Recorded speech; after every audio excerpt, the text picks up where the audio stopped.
सगळ्यात पहिल्यांदा बदलापूरमध्ये जी अनन्वित छळाची घटना घडलेली आहे, एका मुलीवरती अनन्वित असा अत्याचार झालेला आहे. या घटनेचा सगळ्यात पहिल्यांदा जाहीर असा निषेध करतोय. कारण लहान मुलं ही देवाघरची फुलं असं आपण म्हणत असतो. लहान मुलांकडे ज्या वेळेला आपण बघतो त्या वेळेला आपल्याला एक वेगळेपणाचा निरागसपणा आढळतो. त्यांच्याशी बोलावं, त्यांना उचलून घ्यावं, त्यांचे लाड करावे आणि त्यांच्यामध्ये रमावं, असं ते रम्य बालपण असं आपल्या प्रत्येकाला वाटतं. परंतु आपल्यापैकीच म्हणजेच हे जे मनुष्य जमात आहे, या जमातीमध्ये काही नराधम दडलेले असतात आणि हे नराधम आपल्याला ओळखू येत नाहीत. आज प्रत्येकाच्या घरामध्ये आई, बहीण, मुलगी आहे आणि या बहिणी आपल्या असुरक्षित आहेत. या छोट्या छोट्या मुली असुरक्षित आहेत.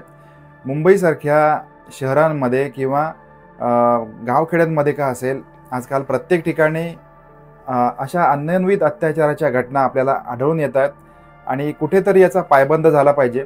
सगळ्यात पहिल्यांदा आपण ही घटना काय आहे, आता या घटनेमध्ये प्रत्येक व्यक्ती सोशल मीडियावर असेल, ऑफलाईन असेल, व्यक्त होतोय आणि प्रत्येकाच्या मनामध्ये चीड आहे. कारण घटनाच तशी तीव्र आहे आणि याचा जाहीर निषेध करणं हे आपल्या प्रत्येकाचं काम आहे.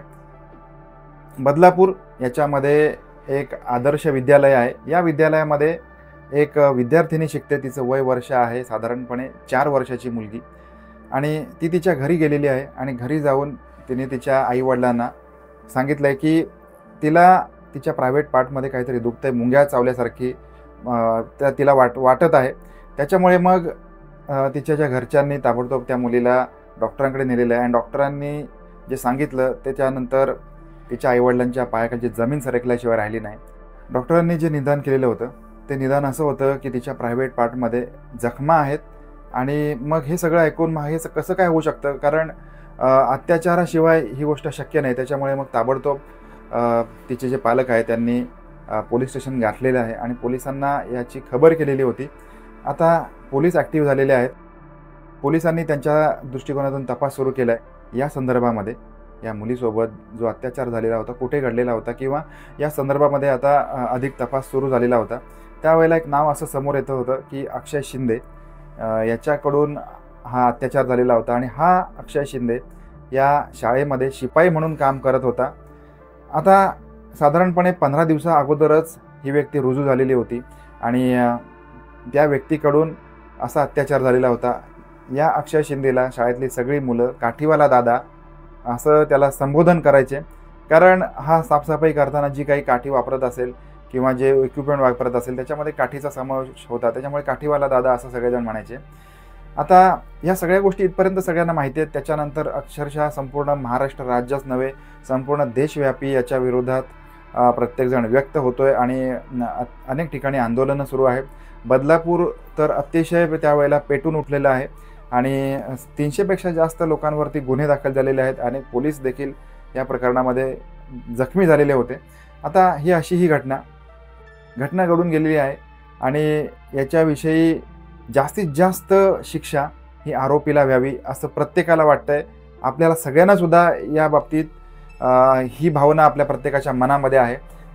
आता दुसरीकडे त्याचे जे वडील आहेत, या आरोपीचे वडील हे असा दावा करतायत की त्यांचा जो मुलगा आहे याची पुन्हा एकदा मेडिकल चाचणी व्हावी. त्यांना असं वाटतंय की त्यांचा मुलगा निर्दोष आहे. आता प्रत्येक आईबापाला वाटत असतं की आपला मुलगा निर्दोष आहे.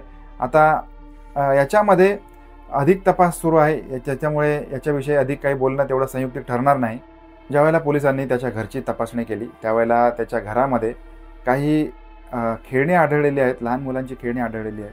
आता ही खेळणी त्याच्या घरामध्ये कशासाठी होती, कारण ज्यावेळेला एखाद्याच्या घरामध्ये लहान मुलं असतात आणि ही मुलं मोठी होतात त्याच्यानंतर ही जी खेळणी वगैरे आहे ती कालांतराने आपण एक दुसऱ्या लहान मुलांना देऊन टाकत असतो. ही कोणी ठेवत नसतं. अगदी ठेवली तरी ठराविक सिलेक्टेड खेळणी आपण आठवण म्हणून लहान मुलांची ठेवत असतात. तर यांच्या घरामध्ये खेळणी आढळलेली होती. आता निश्चितच मग याचा वेगळ्या दिशेने तपास देखील होणार आहे. आपण आपल्या प्रत्येकाच्या शाळेमध्ये सफाई कर्मचारी बघितलेले असतील. डोक्यावर टोपी आणि खाकी ड्रेस असे सफाईचे कर्मचारी किंवा ज्याला आपण शिपाई म्हणतो, हे शिपाई आपल्या शाळेमध्ये सेवा देत होते. आपला सगळ्यांचा त्यांच्यावरती गाढ विश्वास असायचा. अशा शिपायांना आपण आपले मामा म्हणून संबोधन करायचो आणि कुठेतरी त्यांच्यावरचा हा विश्वास आणि ह्या सगळ्या गोष्टी. पण एक गोष्ट याच्यामध्ये राहून बोलावीशी वाटते की त्यावेळच्या शाळांमध्ये हे शिपाई होते, हे शिपाई शाळेतर्फे काम करत होते. कुठल्याही प्रकारे कंत्राटी स्वरूपामध्ये त्यांना काम दिलं जात नव्हतं. त्याच्यामुळे वर्षानुवर्ष या शिपायांची, त्यांच्या मानसिक जडणघडणीची, त्यांच्या वागणुकीची सगळ्यांना माहिती होती. त्याच्यामुळे त्यांनासुद्धा त्यांच्या नोकरीची प्रत्येकाला चिंता असते, काळजी असते. परमनंट सेवेमध्ये असलेला व्यक्ती आपली सेवा अतिशय इमानाने, इतबारेपणे देत असतो. परंतु कंत्राटी स्वरूपाच्या कामगारांमध्ये ती कमिटमेंट दिसून येत नाही. त्याच्यामुळे कुठेतरी पुन्हा एकदा या गोष्टीचा विचार होणं गरजेचं आहे.